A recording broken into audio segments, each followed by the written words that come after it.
Like और channel को subscribe करने के साथ कमेंट बॉक्स में अपने गांव या शहर का नाम जरूर लिखते जाइएगा।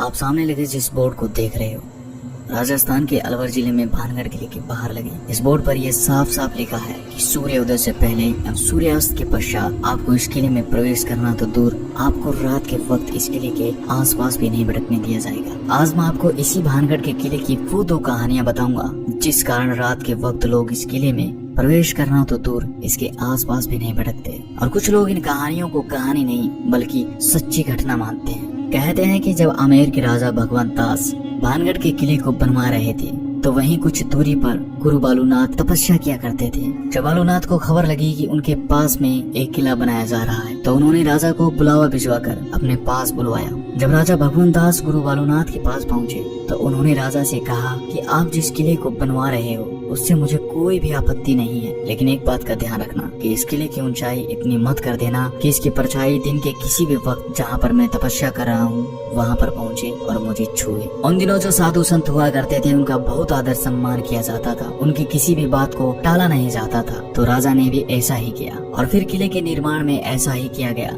किले के किसी भी भाग की ऊंचाई इतनी नहीं रखी गई जिससे कि किले की परछाई गुरु तक पहुंच सके। इस बात का ख्याल अगली 2 पीढ़ियों तक तो रखा गया, लेकिन उसके बाद जब तीसरी पीढ़ी ने भानगढ़ की गद्दी संभाली तो उन्होंने इस बात को गंभीर न लेते हुए गुरु बालूनाथ की चेतावनी को अनसुना कर दिया और उन्होंने कुछ स्थानों का पुनः निर्माण करवा के किले को और ऊंचा करवा दिया और आखिर किले की परछाई गुरु बालूनाथ तक पहुंच जाती है। और जब यह परछाई बालूनाथ की तपस्या वाले स्थान पर पहुंची तो बालूनाथ को इतना गुस्सा आया कि उन्होंने ये श्राप दे दिया कि भानगढ़ तबाह हो जाएगा और उसी दिन के बाद भानगढ़ पर दुखों का पहाड़ टूट पड़ता है। और यह भी कहा जाता है कि 1783 में जो भयंकर अकाल आया था जिसमें मरने वालों का आंकड़ा करोड़ों में था, वो अकाल गुरु बालूनाथ के श्राप की वजह से आया था और आज तक यहाँ पर इस श्राप का असर देखने को मिलता है, जिस कारण से लोग इस किले में रहना तो दूर इसके आसपास भी नहीं भटकना चाहते। लेकिन दूसरी कहानी उस राजकुमारी की कहानी है जिस पर लोगों को सबसे ज्यादा विश्वास है और इस खौफनाक कहानी के कारण ही लोग इस किले को भूतहा शैतानी किला कहते हैं। जब ये किला खुशहाल था तब यहाँ पर एक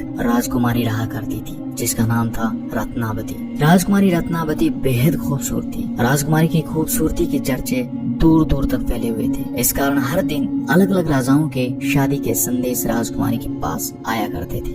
लेकिन इन राजाओं के अलावा एक और शख्स था जिसकी नजर थी राजकुमारी रत्नावती पर। उसका नाम था सिंधिया, जो एक तांत्रिक था। एक दिन जब सिंधिया तांत्रिक ने राजकुमारी को देखा तब से सिंधिया तांत्रिक राजकुमारी के लिए पागल सा हो जाता है। सिंधिया तांत्रिक राजकुमारी को पाना चाहता था, लेकिन सिंधिया तांत्रिक जानता था कि वो सीधे तरीके से राजकुमारी को नहीं पा सकता था, क्योंकि कहाँ शमशान में रहने वाला सिंधिया और कहाँ महलों में रहने वाली राजकुमारी रत्नावती। तो सिंधिया तांत्रिक ने राजकुमारी को पाने के लिए एक ऐसा तरीका अपनाया जिसने उस क्षेत्र का नाश कर दिया। भानगढ़ के इस किले में उन दिनों बाजार लगता था, तो एक दिन राजकुमारी की दासी इसी बाजार में राजकुमारी के लिए तेल लेने आई। बस सिंधिया तांत्रिक को इसी दिन का इंतजार था। जब वह दासी तेल खरीद कर वापस जाने लगी तो तांत्रिक ने उसे रोक लिया। सिंधिया तंत्र विद्या में इतना माहिर था कि उसने उस तेल पर वशीकरण का मंत्र फूंक दिया ताकि वो राजकुमारी को पा सके। दासी तेल लेकर राजकुमारी के पास पहुंच जाती है, लेकिन राजकुमारी भी इस विद्या का ज्ञान रखती थी।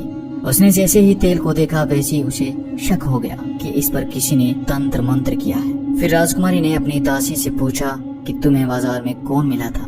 तब दासी ने बताया कि उसे सिंधिया तांत्रिक मिला था। तब सिंधिया तांत्रिक नाम सुनते ही रानी को सब कुछ समझ में आ जाता है। उसे समझ आ गया था कि मामला क्या है। राजकुमारी ने वो शीशी किले के ऊपर पड़े बड़े पत्थर पर तीर मारी और सारा तेल उस पत्थर पर बिखर गया। ये कहा जाता है कि तांत्रिक ने उस तेल पर ऐसा जादू किया जिससे अगर कोई उस तेल को लगाता तो वह उसके वश में हो जाता और खुद ब खुद उसके पास आ जाता। और आखिर ऐसा ही हुआ।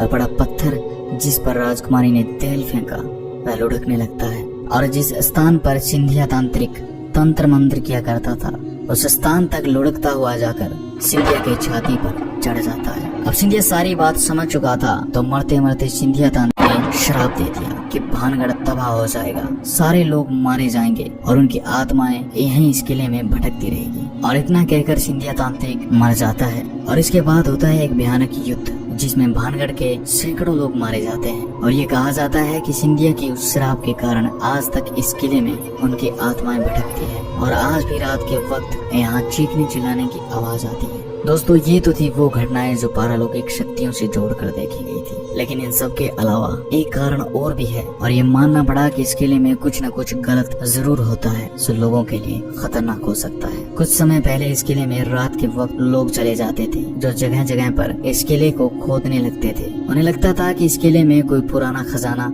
गड़ा हुआ है और वो इसी खजाने की तलाश में रात में इस किले में खुदाई किया करते थे। उस वक्त इस किले में रात के वक्त कुछ आपराधिक गतिविधियां होने लगी थी और इन्हीं असामाजिक तत्वों के कारण इस किले में रात के वक्त प्रवेश करना वर्जित कर दिया गया था। फिर 2016 में एक ऐसी घटना घटित हुई जिसने फिर एक बार इस किले पर सवाल खड़े कर दिए। दरअसल इंडियन पैरानॉर्मल सोसाइटी के प्रमुख गौरव तिवारी एक न्यूज चैनल के साथ मिलकर इस किले में पड़ताल करने आए थे। गौरव तिवारी ने ऐसी पारालौकिक शक्तियों पर पूरी रिसर्च कर रखी थी। वो भी जानना चाहते थे कि क्या वाकई में इस जगह पर कोई पैरानॉर्मल एक्टिविटी होती है, क्या इस जगह पर कोई भूत प्रेत है या ये लोगों का वहम है। लेकिन इस किले में पड़ताल करने के बाद कुछ समय के बाद 7 जुलाई 2016 को उनके अपने घर में बड़े ही रहस्यमय तरीके से मौत हो जाती है और इस मौत का कारण कई न्यूज चैनल्स ने इन्हीं शैतानी ताकतों को माना। तो दोस्तों, ये थी इस भूता किले की कहानियाँ। मैं इस वीडियो में बताई गई कहानियों की सत्यता का प्रमाण तो नहीं देता, लेकिन कुछ न कुछ तो रहस्य जरूर है जिस कारण भारत सरकार को भी इस किले के बाहर ये बोर्ड लगाना पड़ा। वीडियो को लाइक और चैनल को सब्सक्राइब करने के साथ कमेंट बॉक्स में